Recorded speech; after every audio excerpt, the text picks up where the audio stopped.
How to set the zigzag. The zigzag lever is numbered 0 through 4.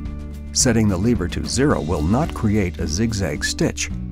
Any position after 0 through 4 will create an ever-widening zigzag stitch. The greater the number, the greater the zigzag motion. Experiment to find the width that is best for your project.